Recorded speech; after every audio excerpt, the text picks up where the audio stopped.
कभी रात के अंधेरे में खुले आसमान के नीचे लेट के सितारों को देखा है और सोचा है ये सब कहाँ से आया? ये अरबों सितारे, ये गैलेक्सीज, ये वक्त, ये स्पेस, इनका आगाज कहाँ से हुआ और इस पूरे यूनिवर्स से पहले क्या था? चलो टाइम मशीन स्टार्ट करते हैं और सीधा चलते हैं द बिगनिंग। आज से करीब 13 अरब साल पहले। उस वक्त ना कोई सितारा था, ना कोई गैलेक्सी, ना कोई ज़मीन, ना ही कोई वक्त, कुछ भी नहीं। इस यूनिवर्स के एग्जिस्टेंस से पहले यहाँ क्या था हम नहीं जानते और ना कभी जान पाएंगे। लेकिन हमारे यूनिवर्स का आगाज कैसे हुआ? जवाब है सिंगुलैरिटी।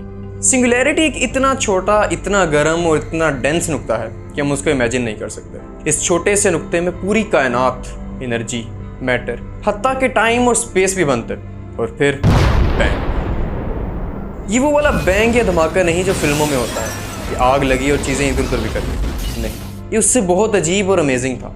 इसको ऐसे समझो कि स्पेस के अंदर कोई धमाका नहीं हुआ, बल्कि स्पेस खुद ही हर डायरेक्शन में तेज़ी से फैलना शुरू हो गई। फॉर एग्जाम्पल, आप एक गुब्बारे के ऊपर डॉट्स बनाएं और उसको फुलाने लग जाएं, तो वो डॉट्स एक दूसरे से दूर होते जाएंगे। बिल्कुल वैसे ही स्पेस एक्सपेंड होने लगा और उसके साथ ही वक्त, मैटर और एनर्जी का वजूद शुरू हुआ। शुरुआत के कुछ लम्हों में फैलाव इतना तेज था कि लाइट की स्पीड से भी क्रॉस कर चुका था। इसको साइंटिस्ट इन्फ्लेशन कहते हैं। एक पलक झपकने से भी कम वक्त में कायनात का छोटा सा जरा एक फुटबॉल साइज का हो गया और फिर अरबों लाइट ईयर्स तक फैलता चला गया। अब आप सोच रहे होंगे कि यूनिवर्स की शुरुआत के ये मोमेंट्स हमें कैसे पता? इसके भी सबूत है। आज भी पूरी कायनात में एक हल्की सी एनर्जी, एक इको फैली हुई है। इसे कॉस्मिक माइक्रोवेव बैकग्राउंड या CMB कहते हैं। ये उससे पहले बिग बैंग की बची हुई एनर्जी है और उसकी निशानी है। इसके ज़रिए हमने पूरे यूनिवर्स का मैप बनाया। इसके अलावा जब हम दूर की गैलेक्सीज को देखते हैं तो वो आज भी हमसे दूर जा रही हैं। ये रेड शिफ्ट भी इस बात का सबूत है कि कायनात आज भी फैल रही है। तो कायनात फैलना शुरू हो गई। शुरू के फ्रैक्शंस ऑफ सेकंड्स में ये इतनी गर्म थी कि इस गर्मी को हम मेजर भी नहीं कर सकते। 10 बिलियन केल्विन्स। इस आग के गोले में कायनात के 4 बुनियादी कानून या फंडामेंटल फोर्सेस अलग हो गई। Gravity, electromagnetism, strong nuclear force और वीक न्यूक्लियर फोर्स। ये वो रूल्स हैं जिन पर पूरी कायनात चलती है। शुरू के कुछ सेकंड्स में कायनात इतनी गर्म थी कि इसके अंदर कुछ भी एग्जिस्ट नहीं कर सकता था। लेकिन कुछ मिनट बाद छोटे छोटे जर्रे, जिनको हम क्वार्क्स, इलेक्ट्रॉन्स और न्यूट्रिनोज कहते हैं, ये बनना शुरू हो गए। ये इतने छोटे हैं कि इनका वजूद ना होने के बराबर है, लेकिन यही वो बिल्डिंग ब्लॉक्स हैं जिनसे हर चीज़ बनी है। कायनात थोड़ी सी ठंडी हुई तो इन क्वार्क्स ने आपस में जुड़ना शुरू कर दिया। जैसे लेगोस जुड़ते हैं ना, बिल्कुल वैसे ही 3-3 क्वार्क्स का ग्रुप बनने लगे और इन ग्रुप से बने हमारे पहले प्रोटॉन्स और न्यूट्रॉन्स। ये वही प्रोटॉन्स और न्यूट्रॉन्स हैं जो आज तुम्हारे, मेरे और हर चीज़ के एटम्स के सेंटर में मौजूद हैं। अब हमारे पास वो तमाम चीज़ें बन चुकी थी इस पूरे यूनिवर्स का बिल्डिंग ब्लॉक है। बिग बैंग के 3 मिनट बाद तक कायनात एक कॉस्मिक सूप की तरह थी। प्रोटॉन्स और न्यूट्रॉन्स इस गर्म सूप में इधर उधर घूम रहे थे। फिर टेम्परेचर थोड़ा और गिरा, इतना कि प्रोटॉन्स और न्यूट्रॉन्स आपस में चिपकने लगे। इस प्रोसेस को कहते हैं बिग बैंग न्यूक्लियोसिंथेसिस। ये कायनात का पहला कूलिंग प्रोसेस था। याद रखना, अभी यूनिवर्स को बने सिर्फ 3 मिनट हुए हैं। इस कूलिंग प्रोसेस में कायनात के पहले एटॉमिक न्यूक्लियाई यानी एटम्स के सेंटर्स बने। ज़्यादातर हाइड्रोजन, क्योंकि वो सबसे सिंपलेस्ट है, सिर्फ एक प्रोटॉन। कुछ हाइड्रोजन के न्यूक्लियाई आपस में जुड़कर हीलियम बना रहे थे और बिल्कुल थोड़ी सी मिकदार में लिथियम भी बना। उस वक्त की पूरी कायनात में सिर्फ 3 एलिमेंट्स थे। वो कार्बन जिससे हम बने हैं, वो ऑक्सीजन जिससे हम सांस लेते हैं, उनका अभी तक कोई वजूद नहीं था। लेकिन अभी एक प्रॉब्लम थी। कायनात अभी भी इतनी गर्म थी कि इलेक्ट्रॉन्स जो आज़ाद घूम रहे थे इन न्यूक्लियाई के साथ जुड़ नहीं पा रहे थे और एटम्स नहीं बन पा रहे थे। जब भी कोई आज़ाद इलेक्ट्रॉन करीब आता था, गर्मी उसे वापस धकेल देती थी। इसीलिए लाइट या ये फोटॉन्स इलेक्ट्रॉन से टकराकर इधर उधर भटक रहे थे। कायनात एक धुंध में, एक फॉग की तरह बनती जा रही थी। रोशनी आज़ादी से सफ़र नहीं कर पा रही थी। और फिर शुरू हुआ द कॉस्मिक डार्क एजेस, यानी कायनात के अंधेरे का दौर। ये दौर बिग बैंग के करीबन 3,80,000 साल बाद शुरू हुआ और तकरीबन 10 करोड़ साल तक चला। इस दौर में कायनात ठंडी होती गई, इतनी ठंडी के बिलाखिर इलेक्ट्रॉन्स की एनर्जी कम हो गई और वो न्यूक्लियाई की ग्रेविटी से पक्के तौर पर जुड़ गए। पहले स्टेबल एटम्स बने, हाइड्रोजन और हीलियम के एटम्स। और जिस लम्हे ये हुआ वही लम्हा था जब लाइट आज़ाद हुई। वो फोटॉन्स जो अब तक इलेक्ट्रॉन से टकरा कर भटक रहे थे, उन्हें अचानक एक क्लियर रास्ता मिल गया और वो पूरी कायनात में सीधा सफ़र करने लगे। ये वो रोशनी है जो आज हमें कॉस्मिक माइक्रोवेव बैकग्राउंड की सूरत में मिलती है। इसी के ज़रिए हमने पूरे यूनिवर्स का मैप बनाया। लेकिन अभी भी हर तरफ अंधेरा था। क्यों? क्योंकि सितारे नहीं थे, रोशनी पैदा करने वाला कोई नहीं था। पूरी कायनात में सिर्फ हाइड्रोजन और हीलियम गैस के बड़े बड़े बादल थे जो अंधेरे में तैर रहे थे। ये खामोश, खाली और अंधेरी जगह थी। लेकिन इस अंधेरे में एक चीज़ छुपकर काम कर रही थी, ग्रेविटी। ग्रेविटी ने इन गैस के बादलों को आहिस्ता आहिस्ता खींचना शुरू कर दिया।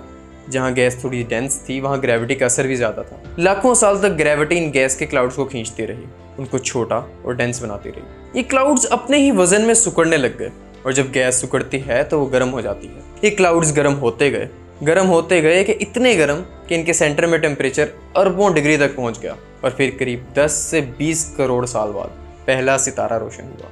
ये पहले सितारे थे जिनको पॉपुलेशन 3 स्टार्स कहते हैं, आज के सितारों से बहुत अलग। ये सूरज से सैकड़ों गुना बड़े, बहुत ज़्यादा गर्म और ब्लू कलर के थे और इनकी ज़िंदगी बहुत छोटी थी।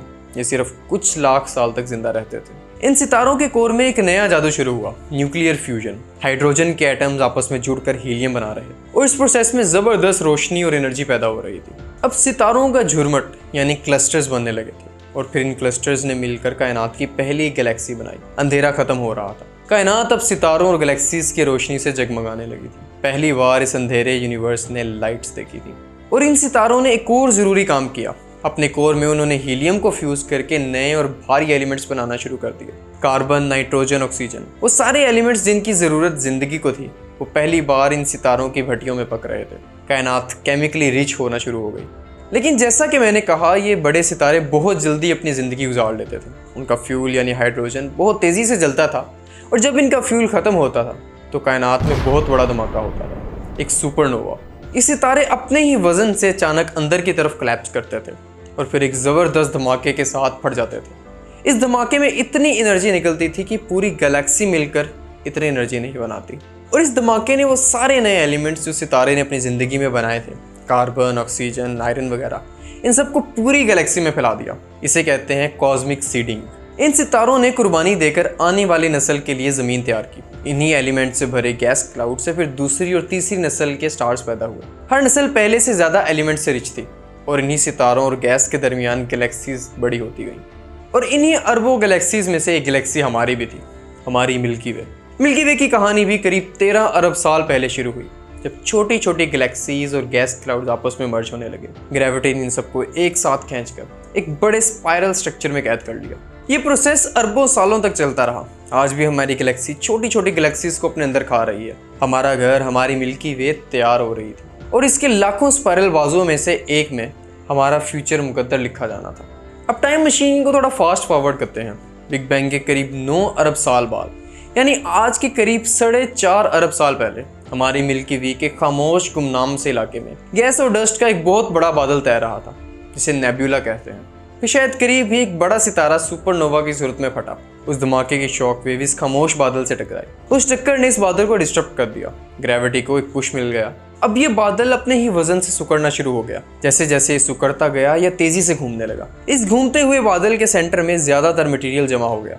इतना डेंस और गर्म हो गया कि इसने एक नए सितारे को पैदाइश दी, हमारा सूरज।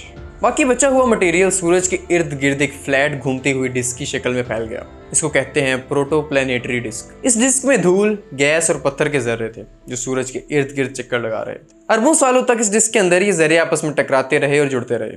पहले छोटे पत्थर बने और फिर बड़े पत्थर। इनको प्लैनेट एस्टिमाइल्स कहते हैं। फिर ये प्लैनेट एस्टिमाइल्स आपस में टकराकर और बड़े होते गए और आहिस्ता आहिस्ता इन्होंने प्लैनेट्स, एस्ट्रॉइड्स और कॉमेट्स की शक्ल इख्तियार कर ली। हमारा सोलर सिस्टम एक मेसी और क्योटिक तरीके से वजूद में आ रहा था। और इन्हीं टक्करों के नतीजे में आज से करीब 4.5 अरब साल पहले हमारा घर पैदा हुआ, ज़मीन। लेकिन ये वो ज़मीन नहीं थी जिसे आज हम जानते हैं। शुरू की ज़मीन जहन्नुम जैसी थी। ये पूरी तरह पिघली हुई थी, लावा का एक घूमता हुआ गोला थी। इस पर मुसलसल एस्ट्रॉइड्स और कॉमेट्स की बारिश हो रही थी। हर तरफ लावा और जहरीली गैसेस थी। और फिर ज़मीन की पैदाइश के कुछ ही अरसे बाद एक और ज़बरदस्त हादसा हुआ। एक मार्स के साइज़ का ऑब्जेक्ट, जिसको साइंटिस्ट थिया कहते हैं, आकर सीधा ज़मीन से टकरा गया। इन दोनों प्लैनेट्स के दरमियान ये टक्कर इतनी ज़बरदस्त थी कि ज़मीन का एक बहुत बड़ा हिस्सा और पूरा थिया स्पेस में उड़ गया। अब ये मलबा जो ज़मीन से निकला था, ज़मीन के इर्द गिर्द घूमने लगा और ग्रेविटी ने आहिस्ता आहिस्ता इस मलबे को इकट्ठा करना शुरू कर दिया और एक गोले की शक्ल दे दी और इस तरह हमारा चांद बना। तो सोचो हमारा सफ़र कहाँ से शुरू हुआ। एक ना दिखने वाले नुक्ते से कायनात फैली। पहले पार्टिकल्स बने, पहले एटम्स बने। अंधेरे के दौर के बाद पहले सितारे रोशन हुए। इन सितारों ने धमाकों में नए एलिमेंट्स फेंके।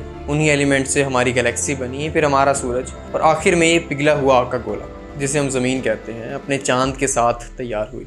एक 14 अरब साल लंबा सफ़र सिर्फ यहाँ तक पहुँचने के लिए। लेकिन कहानी यहाँ ख़त्म नहीं होती। ये तो सिर्फ शुरुआत है। अब सवाल ये है कि आग का गोला ठंडा कैसे हुआ? इस जहन्नुम जैसी ज़मीन पर समंदर कहाँ से आए? और इस बेजान ज़मीन पर पौधे, हैवान और इंसान कहाँ से आए? मिलते हैं अगली वीडियो में एक नई कहानी के साथ। तब तक के लिए अल्लाह हाफिज़।